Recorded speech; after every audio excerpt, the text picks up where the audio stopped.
right, welcome everyone to another episode of Sasquatch Watch Radio. Today is August 12th, 2024. We have a wonderful guest with us tonight.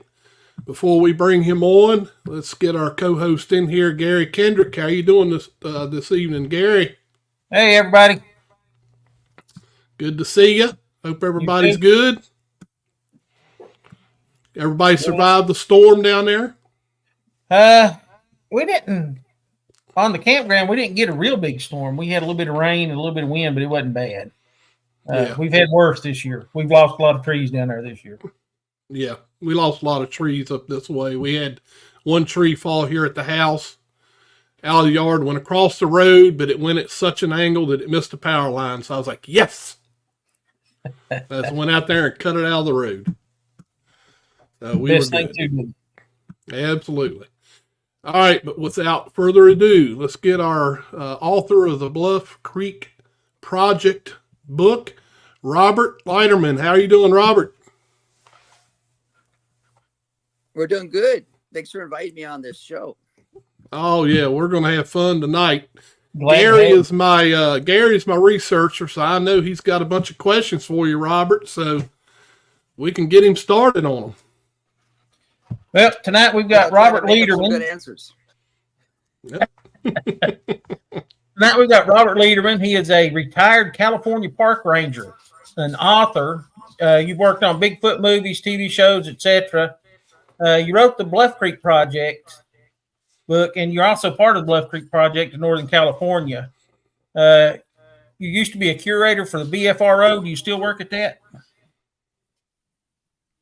You know, I might still be on the list, but I don't go to the site much to check on reports. And I haven't helped out with the expedition for a few years yet. But when some of the local researchers need help, I join up.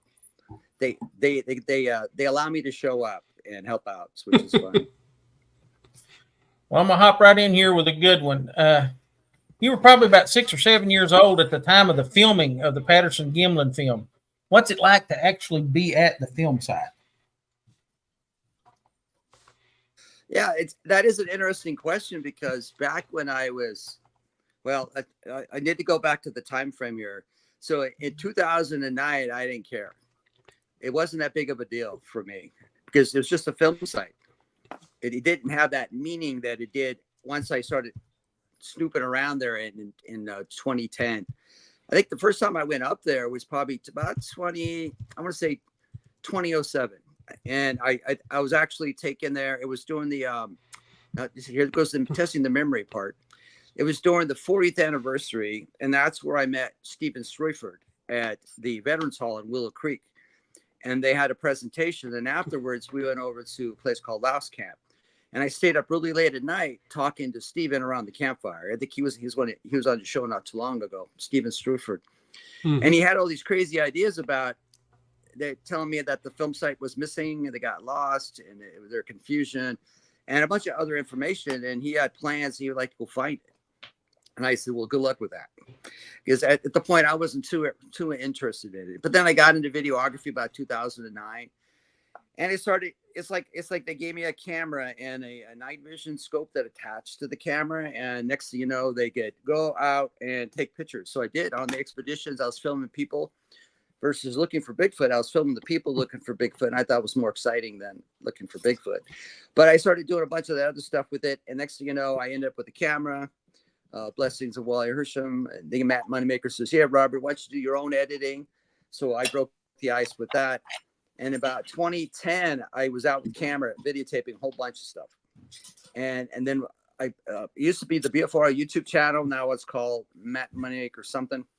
But I had a bunch of videos up that we were doing, researching investigations, just fun stuff, experiments. And we got to a point, I said, okay, there's these guys that are going to be looking for the Bluff Creek film site that's missing. I go, that'd be a great show. So I go, okay. So I talked with Steven. I go, let's do it. So I showed up at the Bigfoot Books. I think it was September of 2010. And that's when I finally got to see the bookstore. Have you guys had the opportunity to go to Steven Streifer's bookstore? I have not been there. Take it as a no. Well, okay. Well, unfortunately it burned down, but it used to be a place where a lot of Bigfooters would go in Willow Creek. So it was my first time there. So I show up, I park. I already went to the Willow Creek Museum and I was filming. They have a little gift shop and some books. I was filming a whole bunch of stuff when I was there. And then I went over to Steven Stroifer's place. Then I parked out in front. The front door is open and the music was blasting out. It was kind of loud bass. So I go, well, let's go. Here we go. So I go walking in with the camera rolling, and I was trying to talk over the noise on the camera because, I'm doing this action thing, right? And when I got there, I walked in and there were books stacked up and the bookcases, but all around like tunnels. I go, wow, this is crazy. And then I look over, and right behind the last in the back was his desk. And then right in the back was there's a screen, and a head pops up. That was Steven. So that began my orientation about the film site. And Steven gave the best blog talk because basically he had a Bigfoot blog and everything about the film site he had on there. So he gave me like a PowerPoint through his blogs. And I learned about this film site and that I didn't know that there was a controversy over where it was. I just remembered vaguely what he told me in 2007. And then he had all these pictures. He had like 5 different film site locations that were potentials. There was actually a lot more, but he stuck at 5. And then I started listening to him talk about it. And he was really elegant, articulate, and he ran down all the stuff. And I go, this is kind of interesting. So I haven't taken the red pill yet. I'm just like still going to be the videographer. So after our get together, I went up there and I decided just to explore the area, do more documentation, walk up and down the canyons from Laos Camp. And then when Stephen and Ian showed up, because he told me about this guy. He says, you'll like him, Robert. He's like a big Boy Scout. And he was. It was Ian Carton. And he was into all the tools you need to do the job. He was also very knowledgeable, too. So you have these 2 dudes that went to Yakima Roundup, and they found out they had a same mission statement. So they hooked up. And then they've been corresponding back and forth. They had gone there a few times looking around. But this is the big meeting. I get to meet them together. And I was going to videography the whole thing. So by the end of the week, I was no longer the videographer. I was now member number 3. So now all of a sudden the film site had credence for me. And so I guess in 2010 is when I started taking it a little bit seriously of yeah, it's kind of cool to actually be here. But we had 5 options. So it's really kind of cool to be at one of the 5 options. So we got it all covered at all 5. And you probably heard this, Stephen mentioned it. You go downstream. Yeah, the MK Davis site, or the MK site. It should say Davies, not David, but I've been saying that for years. But MK site, and then you move upstream, and then you have the. Hang on one second, Josie, can you make the dog stop? Thank you. And then you go upstream, and then you have the Peter Byrne site, and allegedly that's where Peter Byrne had taken some clients to. And there's a big tree right on the other side of the creek that you can walk right up to the creek and throw little rocks at the tree. And that was supposed to be the Peter Byrne site. And then you go upstream to the place we call the Gulch, where it's a place where the flooding had tore it all out and cleared it out pretty good. And in Christopher Murphy's books, that's a place he believed it was because somebody told him. And that was a focus that he had. So that became you guessed it, the Christopher Murphy site, or AKA the Gulch. And then you went upstream a little bit, and there's another spot that kind of looks really good because now it's overgrown. And that became you guessed it right too, the Daniel Perez site. And that's because back in 2003, during the Great Confusion, when people were a little confused, I didn't go to the film site. I was at the elementary school in 2003. I was one of the guest speakers for the lunch salmon dinner. So I was a park ranger giving presentation. And a member of the BFRO. So I was invited to give a presentation. So that's where I got to meet some of the players. But anyhow, so that was my first introduction to all the players. But going back in the future again. So, we'll go back to the past in 2003. And I met Christopher Murphy at the top of the stands. And this is right before he put out his book in 2004, I believe. And by the way, his book, we used his book as a regular Bible for us as we went exploring all over the place. His pictures, the way he broke down the different frames, all of it was helpful. I don't have it here to show you, but it's all tattered. It has stickums all over the place. And I used to take that out every time I went out in the field. and trashed the book. It was a good resource material. So now it's worth a lot more, because it's been everywhere. And so his book was very helpful for the research. But that was Christopher Murphy. And then I know I jumped back. Then we went to the Daniel Perez site. And back in 2003, they were filming a show along with the symposium. And they went out there and they were interviewing a bunch of people, and they wanted to know where it was, because in Sunday, 2003, they drove up there. They got out of the bus, actually probably van, and they go, okay, let's go see the film site. And everybody's going, which one? So nobody could agree upon where it was. So that's when the controversy started in 2003. But anyhow, so Daniel Perez was there, and he is documented on film saying, this is the place. Anyhow, so that place, we can't give him credit for it. And also, Ian Carton was out working around, walking out there one day doing research. This is prior to 2010. And quote unquote, Ian said, and I ran into Daniel Perez. He was out lurking around in this location. Lurking, you know. So that just confirmed the Daniel Perez location. And then you go farther upstream, and now we're talking about the site we were calling the Cliff Bracknell site. And the reason that Stephen was calling it the Brackman site, and the reason I'm okay with that, because in 2007, I was walked up through the forest on the backside of this overgrown sandbar where you couldn't see any artifacts, stumps or whatever, logs or whatever. And some trees were pointed out to me, and I was told that these we think these could be the trees. And I couldn't tell you where it was, but evidently it was probably the same place that ended up being the film site. But those are the 5 film sites, and that's a little rationale behind them. And going back to your original question, is standing there is pretty cool. When we get through 2010, towards the end of 2010, we narrowed it down. We decided that we're going to have to do a grid search of this location. We had spent a lot of time walking through all these different sites, taking logic, north-south directions, distances, and saying, well, this doesn't fit here. This doesn't fit here. It doesn't fit here. And the one where it fit the best, even though we couldn't see because it was overgrown, the angles of trees in the background. By that time, we found some stumps. They were buried under vegetation. And when we were doing survey work, we had to cut tunnels through. We were finding some stumps. But that's when we decided, right before we did some major tunneling, we decided that this has got to be the place, but we have to prove it. So at the end of 2010, it was like, okay, it's showtime. Let's figure this up. Let's figure this out. And so that was kind of started the whole process with that. But I remember sitting there. It's called the Hindens X. What it is the big, large area. If you go back to the film, the first few frames of the film, you see Patty's walking and she lifts up one of her feet, right? And that's where people like to take the foot and stack it on top to try to figure size. At least the mathematicians try to do that.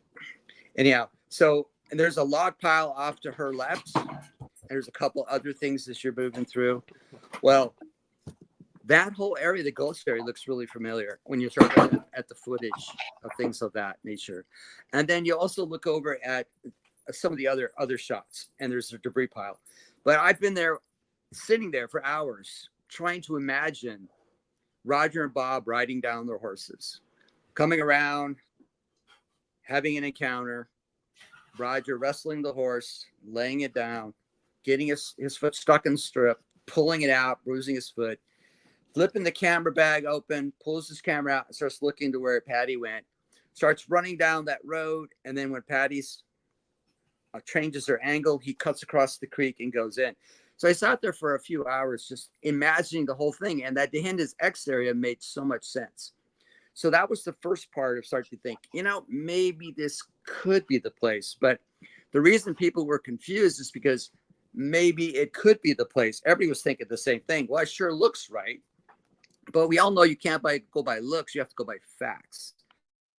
And you have to match them up. So that gave us a nice little warm, fuzzy feeling about that location. And so that was the point when we decided to prove it, which is basically gridded out north, south, east, west, 30-foot blocks, draw on the artifacts, compare those with the Hindens 71, and then we got a match. I know I jumped ahead like a whole year and a half, but that's so sitting at that site, and it does have sentimental value to me. I like to sit there. It's peaceful. It's quiet. And it means a lot to me. And, you've been at a place too long when you get really protective. Like we show up there the other day, somebody had a fire ring on that flat area. And they had a little fire. It didn't burn anything down, but there's a fire scar. So what do you do with those? You break up the fire ring. You take the burnt material out of there. You scrape up the stuff, the charcoals. You put more organic material down there like it never happened. So when you open a place up, it allows people to go there, which they have a right to. But you can't always teach the ethic of proper, don't be pigs, don't be slobs. And those sites belong to everybody. It's just a place that's got sentimental value to a lot of Bigfooters. And we're glad we found or confirmed it, because now people have a place to go. And I can understand going there and walking up to the big tree and seeing the stumps that we kind of moved vegetation away from so you could see them. We had to do that to map out the area. And you go over there and you're holding your picture of 352 in your hand, and you're walking up there and you go, look, boom, these matches. So the stumps matches. And then you need a couple of Renee's pictures and a couple of Green's pictures to get the far left side and the far right side. So all these artifacts just start jumping out at you, and you can sit there and go, that's it, that's it, that's it, that's it, that's it. And when we did the research, I get my years mixed up after a while. It's been a while. What I should do is I should actually just look through this really cool book. There's a section here in the book. And if I forget what I'm talking about, I just open the book up and I go, oh yeah, it's right here. But the year when I was trying to figure it out is like, I think our grid search was 2010. Nope. Hang on a second. 2011. Sorry, I forget. Get old, 63. But when we did the grid search, everybody in the team was pretty convinced we were there. But Ian wasn't at first because he had some family issues back home, and he was pretty active in 2010. But then towards the end of 2010, he had to go home, and he was convinced it was farther downstream because he was doing too much thinking about certain artifacts and where the locations would be. And by that time, I'd probably spend the most time of everybody walking, climbing through bushes and charting stuff out. So I was convinced it was upstream, or where the Cliff Brackman location was. I was pretty convinced by that time. Say this has got to be it, but we got to prove it. That's the big part of it. Now, towards the end of 2010, Stephen was like, he's on page. He said, this is it. We're pretty sure of it. And he'd always say, Robert, what do you think? What do you think? And I was always going, well, let me make sure. Let's take the Hendon's map. Let's make it this. Let's compare this. And so I was always dragging my feet. And when Ian couldn't play anymore, he had to go back home, back east. We had Roddy Kelly jump in, and he helped me with the grid search. And it was probably the worst day in the world to volunteer. But we talked later about it. He goes, after that, you kind of want to quit. When you go all day without eating, because you're with Leiterman, doesn't want to stop. And we're just keep going, and we're trying to get this done before it gets too dark. We had 2 days to get the grid done, and we just push it and push it. But to Roddy's credit, he hung there. We're still friends, despite that. But it was a long day, and we're glad we did that. So we can prove beyond reasonable doubt that that's the film site location. But remember those 5 film sites? Remember the one I talked about that's downstream? Well, there's an individual that really likes that location. And it doesn't match. It matches Bob Titmus's map. Anything matches Bob Titmus's sketch, because it's not as accurate as it needs to be. It doesn't fit the contours of the layout.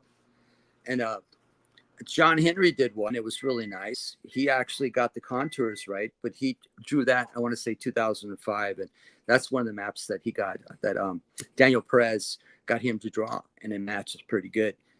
Unfortunately, I didn't get to look at that till the end of 2011. I wish I would have had that in 2010, but then life would have been a lot easier. But that kind of a rundown of that. And I think I answered your question about the significance of, it's a nice place. I like it. I'm possessive of it.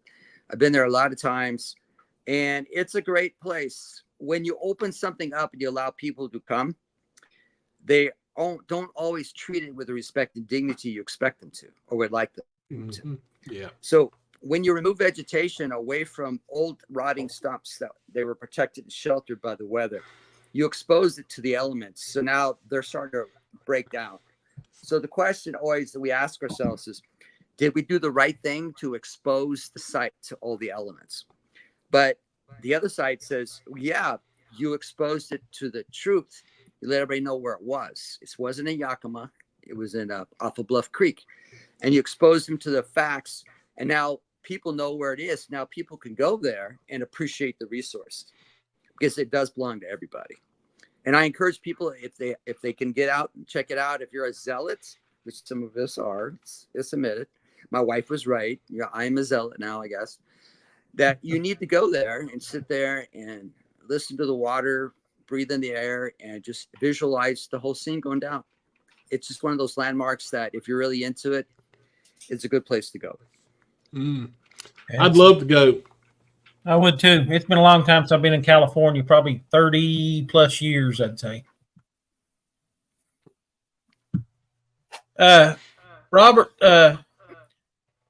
as a former California park ranger, what were some of the struggles while you was working as a park ranger and doing Bigfoot research?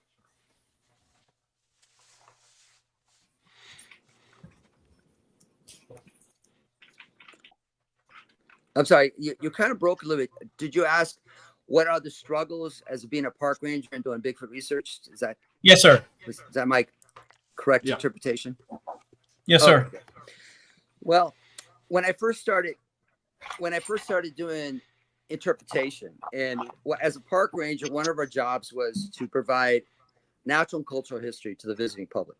We do public safety, search and rescue, I guess falls under public safety, resource management, but interpretation.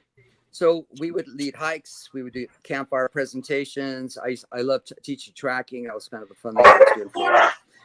And I decided to do a presentation on Bigfoot. Would be great. So when you give a presentation in a public, a government program, so to speak, is you can't tell people Bigfoot exists. You can bring information out to them. You could say some people believe this thing.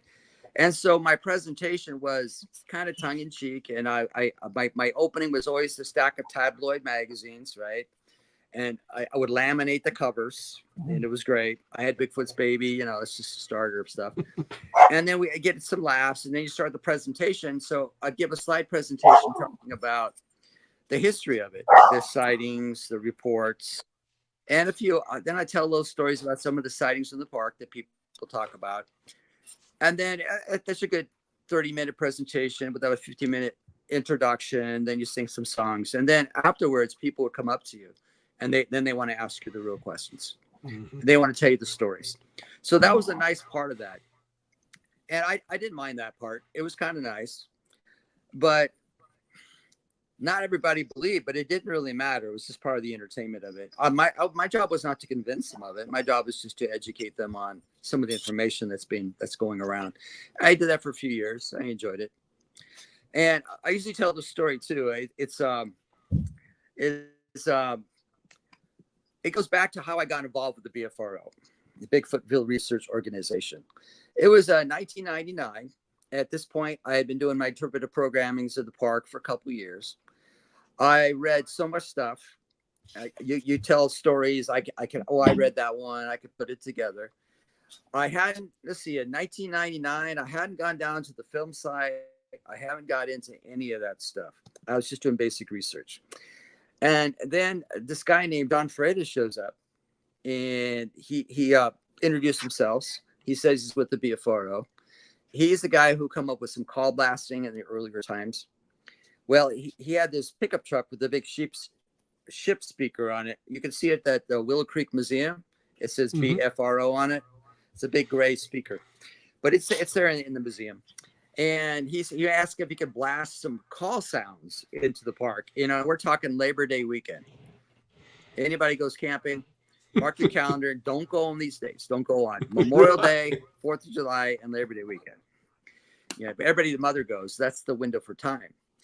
Yeah. So they were out on expedition, and they wanted to broadcast some sound. I says, well, we have this owl, kind of spotted owl. It's got spots on it, and it's associated with old growth forest on the West Coast, and it's a nesting period until through September. You can't make any noise. Then you have a marble murrelet. It's another pelagic bird. Well, not pelagic, but a bird that spends down the ocean, comes back, and on that redwood area, it nests on moss-covered branches. In Alaska, it nests on rocky cliffs. But in California and Oregon and on the coast there, it likes moss-covered branches, so it affects timber harvest. So anyhow, so there's the two animals that are affecting sound ordinances, so we can't do it.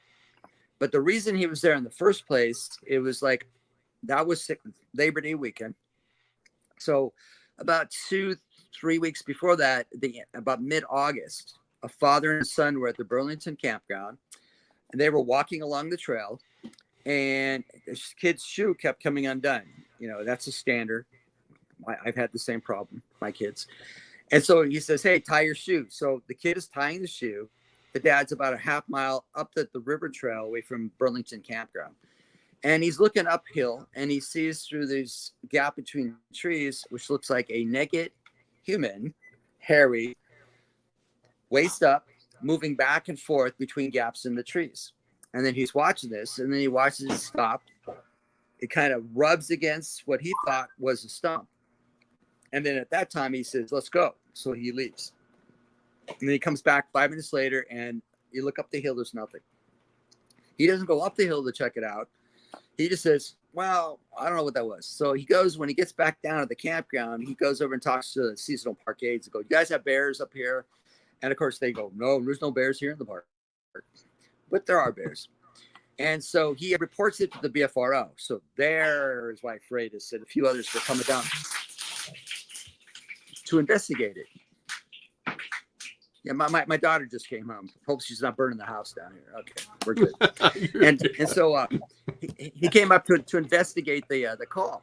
And so that's why they were there. They went and they got hair samples, which ended up being porcupine on top of a snag. They found this stump, and he wrote it up in the BFRO thing, and I got a chance to connect it later. And his write-up said that, yeah, this individual had walked back and forth and rubbed against a stump. So about 3 weeks into September, I finally get some slow time. So I talked my park aide, who's really good at tracking. I learned a lot from her. She took the Tom Brown tracking school in the New Jersey Pine Barrens. So she had a lot of good skill sets. So I take her up there, and she stays at the trail, and I go up the hillside. You see me now? Do you see me now? So we figured out the spot and matched the photograph that the BFRO put up. So we lined it all up, and I checked it out. She didn't want to go all the way up there, so I did it. So when I got there, I noticed that there was a redwood stump that was burnt and was covered with moss. But I also noticed that if you drag your finger across it, it takes the moss off of it. And for something to rub back against that, it would be rub marks.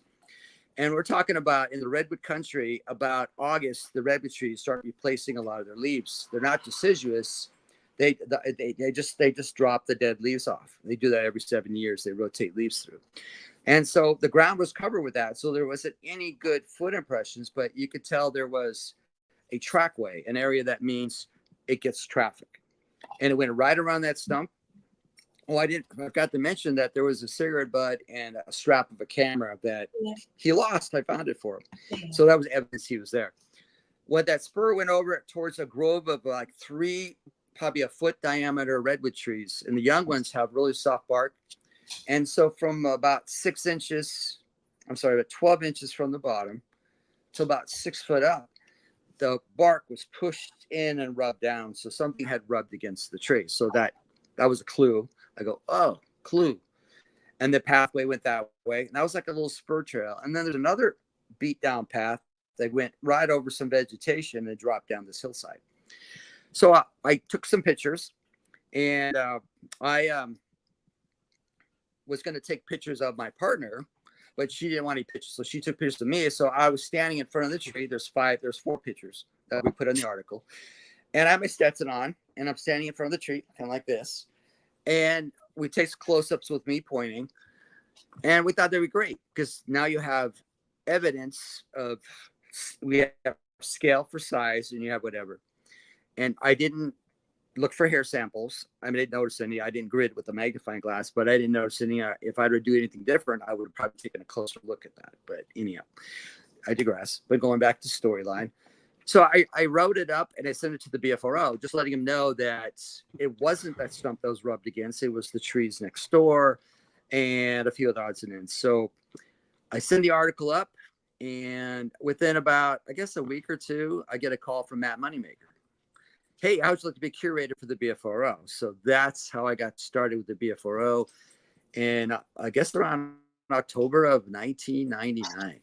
But anyhow, so you ask about controversy in my job as a ranger talking about Bigfoot. I know it's a long-winded story to get to this point, but this is my first major clash of dealing with this. So I get a cease and desist letter from my supervisor saying, stop all research on Bigfoot and come see me. So I'm like, oh, this is good. So I show up at the office, and he has the article that I wrote, conveniently printed up by one of my fellow rangers, sitting on his desk.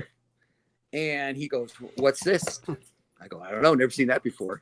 No, it's like, yeah, I was there. I wrote that up. And he read it, and there was nothing incriminating because I just said factual information. It's about facts. So, but he did want to know who took the picture and why was I there in my uniform? I says, well, because the other person didn't want the picture taken, and I wore my Stetson, so I wasn't out of uniform. But that was the cease and desist, and about 9 months later, by the way, the cease and desist letter was lifted after a couple of weeks after I finally got to meet with him because I didn't do anything wrong. Right. I was just regurgitating research, and it was fine. I didn't do a state park ranger report with the department. I just wrote up for the BFRO just to correct them and send them down the path. That's all my intent was. But so about 9 months, I'm back to researching again. I'm still getting people showing up for the campfires. They're still enjoying it. I even had one of our interpretive specialists person come by trying to talk me out of giving a presentation about Bigfoot. I says, sorry. Look at my stats. Look how many people are showing up for this. It's one of the most popular programs in the park, and you're going to tell me to stop giving it? It's not going to happen. You're not the boss of me. He is. And he said it was okay.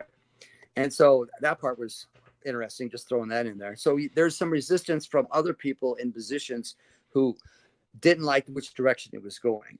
And they tend to be a little surprisingly, they tend to be a little on the liberal side versus the conservative side, who are trying to pull the brakes on the research. But anyhow, it wasn't research, on the sharing of information, providing a opportunity for the public to learn about a subject matter. So fast forwarding to the 9 months. So now there's this program, these guys to go out and interview people. I think it was called Real Scary Stories. And it was about taking kids out, trying to scare the pants off of them, right? And so they want a ranger to meet up them in Crescent City. Crescent City is about a 2-hour drive. And I get a blessing from my department, my supervisor, to take a state car on state time, as long as I washed it first, and drive all the way up to Crescent City to be interviewed. But there was a catch to it, is I can only answer certain questions that the department was going to be okay with, which is kind of crazy. And so during the interviews, imagine, if you will, the sun is setting. I'm sitting in my beautifully washed car. It's white. It's reflecting the orange glow of the setting sun.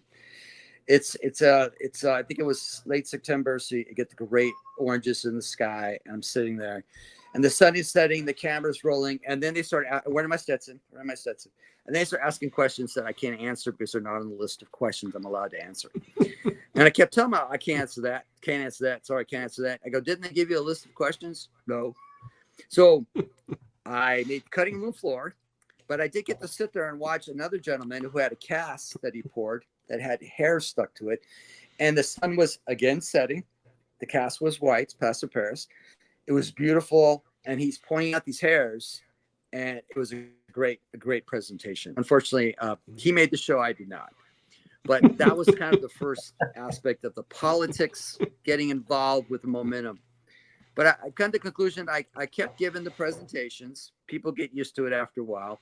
People don't complain, but it only takes one complaint. What I forgot to mention was the reason the picture was, the article I wrote was sitting on the supervisor's desk because a person that was visiting a place up towards Patrick Point had somehow stumbled upon the BFRO article that I wrote and complained to that supervisor. And that supervisor contacted my supervisor, and he brought me into the office after he got hold of the article. But it was no those false alarms.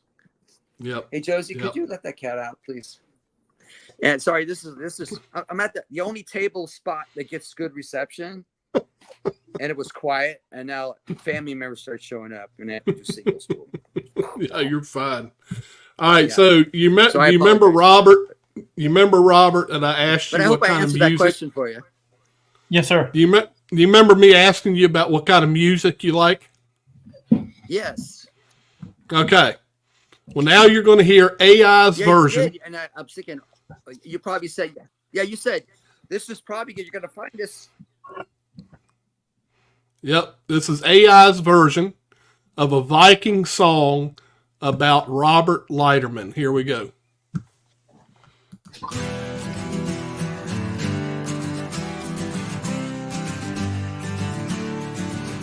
In the hills of Bluff Creek, loud and wild, Robert walks the forest like a Viking child, searching for Bigfoot day and night, chasing shadows through the fading light. Ancient trees whisper secrets deep, Leiterman listens with footsteps steep, echoes of myth in the morning haze, Bigfoot's trail in 1,000 ways.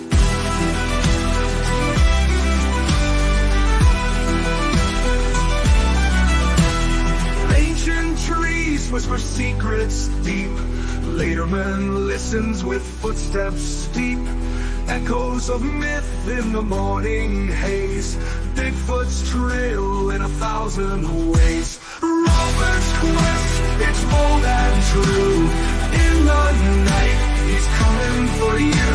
Bluff Creek's legend, fierce and free, Bigfoot's out there, can't you see?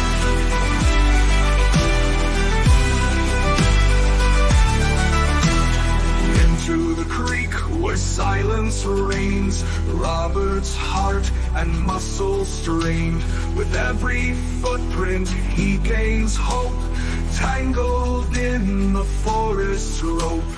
Into the creek where silence reigns, Robert's heart and muscle strained. With every footprint he gains hope, tangled in the forest's rope. Into the creek where silence reigns, Robert's heart and muscle strained. With every footprint he gains hope, tangled in the forest's rope. Into the creek where silence reigns, Robert's heart and muscle strained. With every footprint he gains hope, tangled in the forest's rope. Into the creek where silence reigns, Robert's heart and muscle strained. With every footprint he gains hope, tangled in the forest rope. Into the creek where silence reigns, Robert's heart and muscle strained. With every footprint he gains hope, tangled in the forest rope.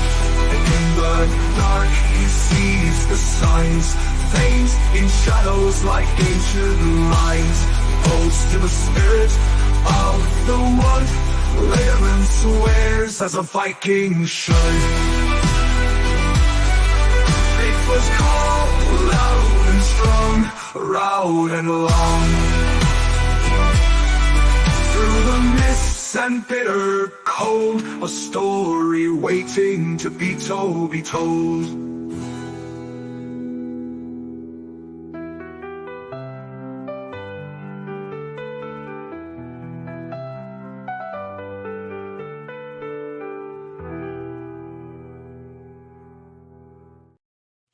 All right, now you got to tell me, did that sound like Viking music?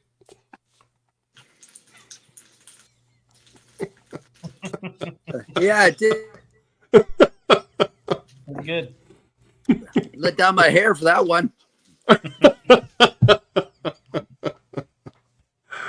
Yeah, that's always a fun thing to do. It's really wild how it does that. Robert, I want to ask about all the guests that we have. This is a weird question. Animal, mineral, or vegetable? Do you think that Bigfoot is a physical animal, or the mineral part? Do you think Bigfoot might be alien or interdimensional? Or do you think vegetable, that Bigfoot might be something that's spiritual, or do you believe it's a combination of all? Well, I've heard so many different reports back and forth when people have sightings and encounters. And I've had some weird stuff in the woods. I think we all have. So maybe some of us don't recognize, some of us do recognize this. But you get these odd things that take place, and you have to scratch your head about it. You can't figure it out. And I think there's a good chance there's a mixture of many things in this. Because you look at that, the native card on that one is, it's treated as a population of a group, their own village, their own place, their own spiritualness, and they share the environment with them. They have their place, they have yours. Occasionally there's a connection, but you do your own thing. And that's not uncommon to hear in a lot of the stories talk about that. They also talk about evil stuff, cannibalism that pops up occasionally on that one. And I'm not going to go with it jumping in and out of portals and disappearing, because I have not witnessed any of that. So I can't, as far as we know, anything could be the way it is, because we're still trying to figure it out ourselves. But I started in the flesh and blood camp. I still, when you leave a footprint behind, you kind of a flesh and blood camp. Yeah. If you disappear, like if I'm standing in front of you this way and I just back up and the vegetation crawls back into, and I disappear, I'm not the predator. I don't have a cloaking device on me. It's just taking advantage of the environment for it. So I think a lot of it's natural environment, utilizing your environment so you can disappear. Like if somebody looks away, you look back, it's gone. I mean, that's a good predator plan for that.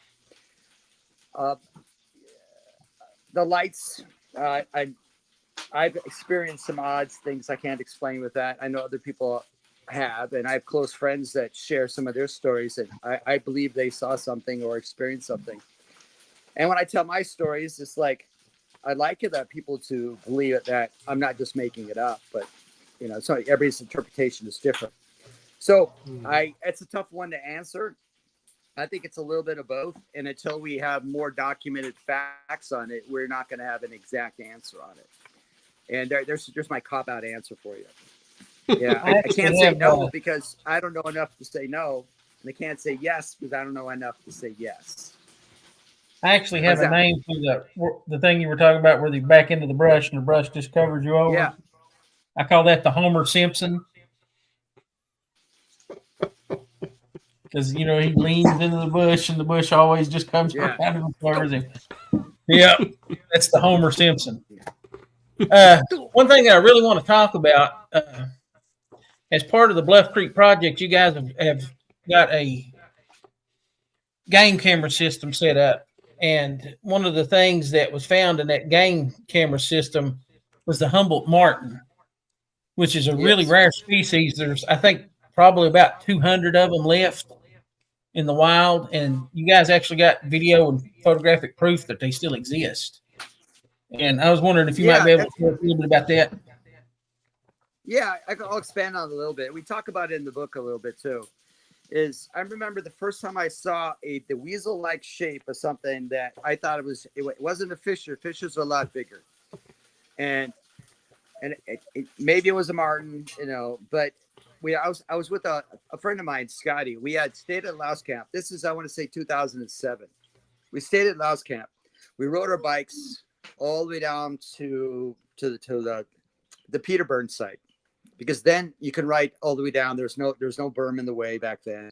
So we rode all the way down there, and we're sitting here having lunch, and we're just barely talking. We're listening to the water. It's great. It's very nice. And the corner of my eye, I was sitting on my right, and Scotty was on my left. And I see movement. I look over, I kind of turn my head, and this is like little weasel guy just going, doop, doop, doop, moving his way down the shoreline towards our location. And I got Scotty's attention. They go, check it out, look over there. And we're watching it. And as soon as it got probably within about a good, maybe 15 yards of us, it realized we're just two humans sitting there. And he goes, eee, and poof, just disappears. I didn't think much mind. I thought, oh, that's cute. I wonder what kind of Martin that is. And didn't think much of it. And then a few years go by. And then we're doing the film set activity. Haven't seen it again. I see little piles of little scat right by the river on the rocks, really small ones. So I see those, and it didn't click in my head that they're Mr. Martin's poops. They could have been, but you know. And then after we confirmed the film site in 2012, I think it was October, we started setting cameras up, and the location that we wanted to put one of the cameras was right where the rocky plug is. It's downstream from the Peter Burns site, and it's upstream from the Inca Davis location, or Davies location. Anyhow, so I set a camera in the tree shooting down, because for the parks, we do a lot of that stuff out of the backcountry for timber theft and marijuana gardens. So we've got a camera sitting up shooting down on this sandbar, and it's a choke point where the canyon narrows. So it's a great place to catch wildlife. And so lo and behold, on the winter of 2012 and 2013, we captured this weasel-like creature that isn't a weasel, and it's not a fisher. And so we're like, what is this? So Jamie, by that time, had joined with our program, and he goes, well, I'll talk to some of the people at Humboldt State and see if they know. So he said he shipped out the picture, and they go, oh, that's a Humboldt Martin. You're like, a what? Yeah. And they go, did you guys know those are very rare? We're like, what? And so we captured the Humboldt Martin, which it was the first time in a while that the Forest Service knew that they were up there. And so we gave them pictures. We let them know they were on page with it. And so we'd like to think that our camera project led to the federally protected areas now in the Forest Service area in Oregon and Washington. I don't know about Washington, but Oregon and Northern California, that there are species of concern, and they're considering, protecting habitat for that very rare Humboldt Martin. But I wouldn't say they were endangered at this point. They're just very rare. And we captured a few of them because we had cameras in different locations. So it's really good to see they're very active. So when you go there, you don't always see them, but you see the little piles of poop sometimes on rocks near the water's edge. And yes, it does stink. It reeks, but that's because they're done. And then the cameras capture them, and they kind of stay, and they like the old growth, and they like being near the creek. So that was pretty cool. So we like the Patterson on the back, and say, yeah, that was cool that we did the project after the film site project was in. We did the camera project, and that was just to see what wildlife passes through the area. But yeah, we were excited about that. And when you go out in the woods, yeah, there's other animals that might be of interest besides just maybe catching a Bigfoot on film, because there's a lot of mountain lion in that area there, a lot of black bear in that area there. And not just to digress a little bit, but they're getting jaguars in Arizona from Mexico. So that's kind of cool. Those are coming back. So and they have cameras, they're catching them on camera. So the odds of passing past the camera, if you're not baiting it, because also for the record, we didn't bait the station to get the Humboldt Martins. We just used common sense and tracking skills and luck. And we decided if we find a choke point, we can capture whatever goes past it. And we're lucky enough to capture the Humboldt Martin. Like at the parks I was working at, they were actually baiting with chicken pieces to get the Humboldt Martins down so they can capture it. And they were only doing the program for a month and a half, but our cameras were up 24/7 for several years now. And I did study resource management in school. And I think if you want to I think if you're going to research an area, you research it 24/7. You research it every month of the year. You just don't go in for a short window and capture it in that window and say, well, we're good. What if that creature decides that he likes to spend his winters there and not his summers, and you put it up in the summertime? You'll have no idea. Yep. And when you bait stations with chicken pieces, you have to keep baiting the station. That is a pain in the butt. You have to keep going to the same location, rebaiting it, and then checking it. And so that's a full-time job in itself. But with the cameras, if you use the natural terrain, choke points or ridge lines, and just on trails, you have a good chance of catching some wildlife. Like when we first put the cameras on the film site, we had this camera cutting this way and this one cutting this way, so you couldn't get past the line in the canyon wall without being captured on film. We got a little carried away. We had put out like 5 or 6 cameras on the film site. We figured anything crosses this path, we're going to get it. And we did. That's when you realize that you got a lot of mountain lion, bobcats, foxes, bears, and birds and occasional squirrels there. But it was really cool. And I like that part of our project, because you don't have to believe in Bigfoot or not to find a film site location. It's a location that's historic. Whether you believe it or not, it's a location that was confirmed, and we confirmed it. And whether you believe in a creature or not, that location was somebody filmed something there, and we captured the location, we confirmed it. Yeah. Like for the wildlife, is if it's going to pass through that area there, then you're going to catch it on film. And it's a pretty busy spot in terms of wildlife because it's a canyon.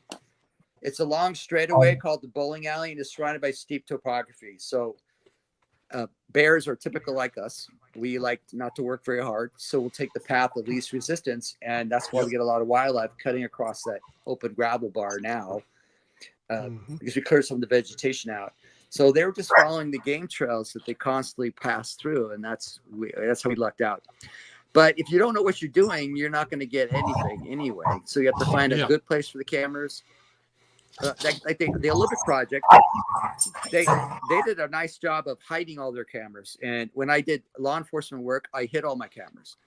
But the problem is, if you're not there all the time, you can't pull the vegetation away from the camera or dig it out of the snow. And what was happening is when we first put the cameras up in the Bluff Creek area, I was hiding a lot of them. And with the snow and everything else, it was pushing the vegetation back down over them. We're losing a lot of our good shots positions. Yeah. So we decided just to put them in cages and put them on trees.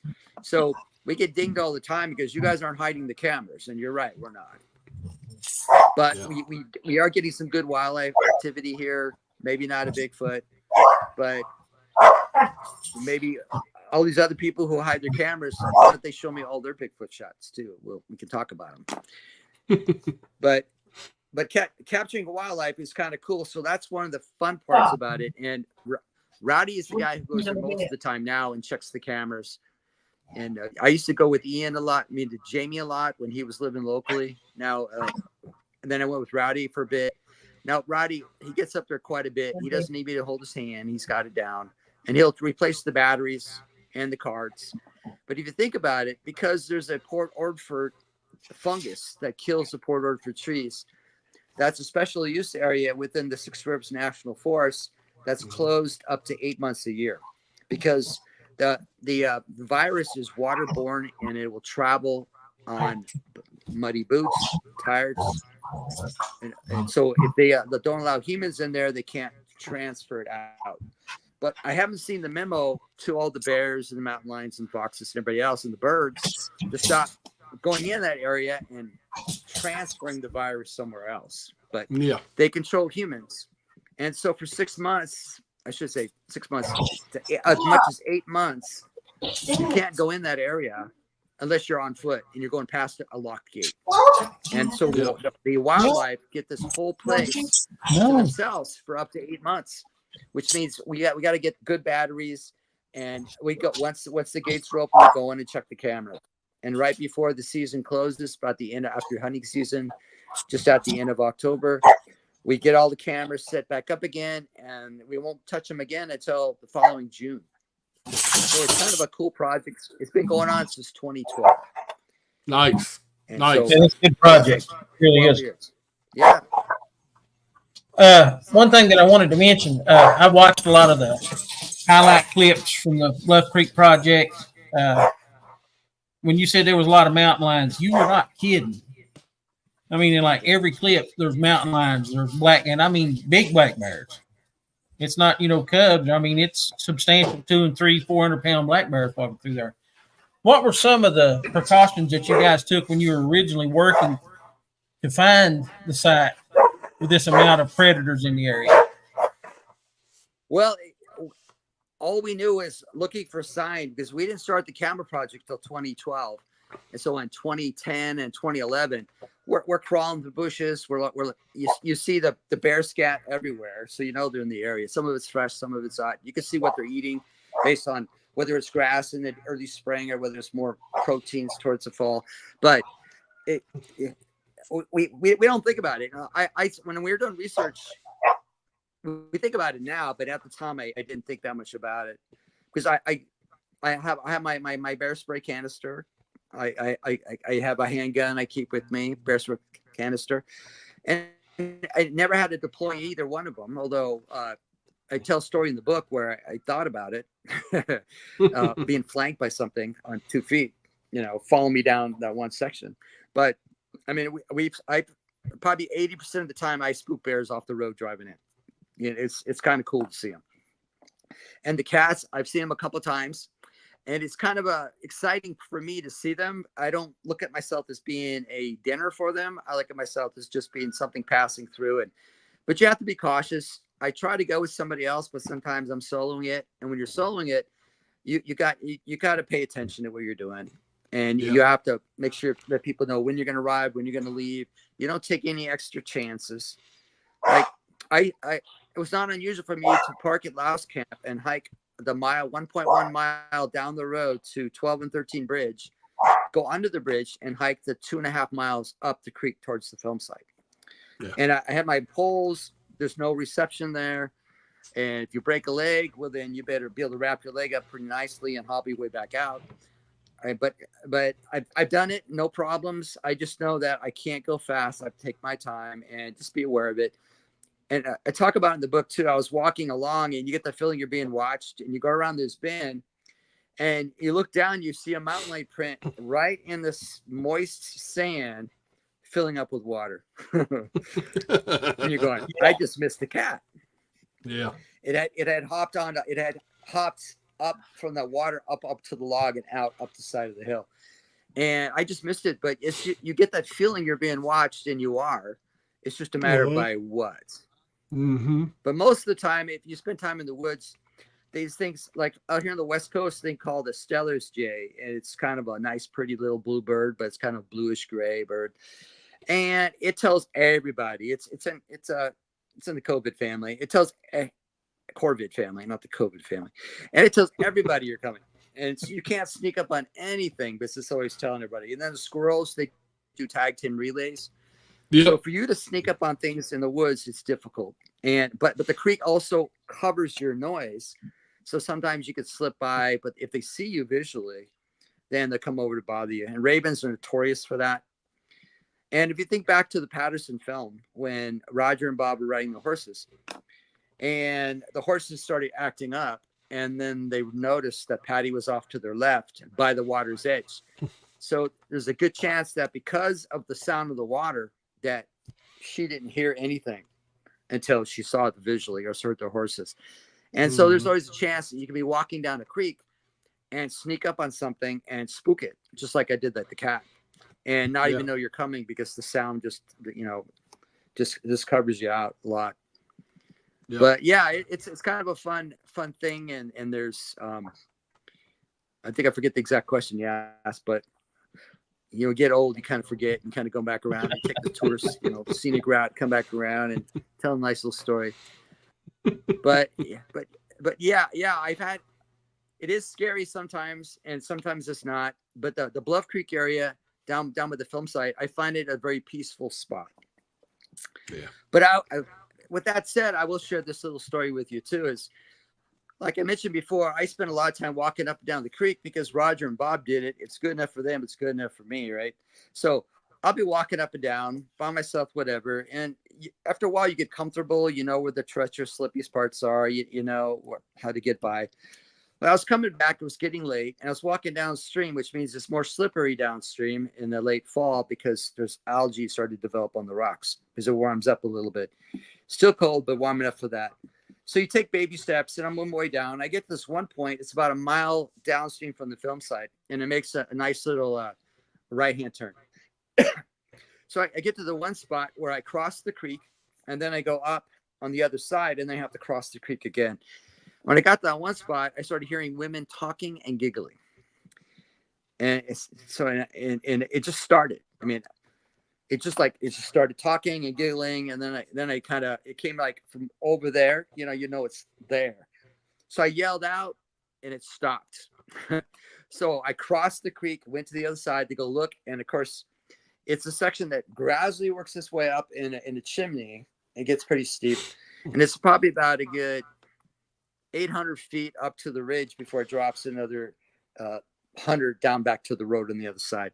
And so I'm looking around, and there's sand, and there's low part where the water is, but there's deer prints. There's no bear prints. There's no other prints except, those things that are noticeable. And I'm like, this is weird. So I go wide back across the creek, go right to where I first heard it. And I stood there for 15 minutes. Mind you, it's getting late in the day and the sun is setting. You're in a canyon. It's fall, which means the days are short. And I counted every second that 15 minutes because I don't want to walk out of there and when it's dark and it's hard to navigate. But I had to do my diligence. So I'm standing for 15 minutes listening. I did not hear any of those sounds that I heard before. And neither have I since there. So that was kind of interesting. And I couldn't say anything. So who knows what that was. But other than that, it's a relatively peaceful place. And I just don't let your imagination get carried away. And don't freak out and start going faster to get back because that's where the accidents happen. So you go, okay, I'm almost there. I'm just going to take my time. Of course, did I walk down the creek and stop a lot and look over my shoulder? Yes, I did. Did I stop at sections and listen? Yes, I did. Not for 15 minutes, but because sticks make noises, rock make noises, the water pressure pushes things. Sometimes you get a little branch that goes, you get these things that have been pushed by the water, but nothing at that moment duplicated female voices giggling and talking and giggling. And then when I yelled, it went silent. So that was pretty cool. Yeah. And I have no idea what that was. Yeah. Of course, there's always experts that say, "Oh, Robert, that's all. You're in a canyon and the air goes like this, and then the trees go like this, and that's what it was." I go, "Well, all right. Maybe if you're with me, I could get a second opinion about it at the time." Because you always wish you had a buddy there listening to the same thing. Go, did you hear something? Yeah. What did you hear? Right. And then you find out the story's the same. Why don't you go look over there? Yeah. Can you believe we already ate up an hour, Robert? Well, already. Well, when Robert gets talking, time just kind of, goes by. Well, that's okay. We do appreciate you coming on. Stephen had suggested getting you on the air, and Stephen gave us a good guest, so we appreciate it. Good. Yeah, I guess Stephen was trying to talk other members of the Bluff Creek Project into taking the bait, and so far I'm the only one. Well, we'll see. We'll see if he can work any more magic. Yeah, well, he does bring it up. He mentioned that you wanted to talk to other members, and I said, well, I wouldn't mind doing it. Yeah. So we appreciate it. Yeah, we appreciate it. So if you can hold on, can you hold on for a few minutes while we exit the show, and then we'll come back? Okay. So I want to thank everybody for coming on the show tonight. We thoroughly enjoyed having Robert on, and hope you guys will join us again next Monday night, 9 p.m. Eastern Time. Until then, everyone have a great rest of the week, and we'll see you next Monday. Good night. Good night, everybody.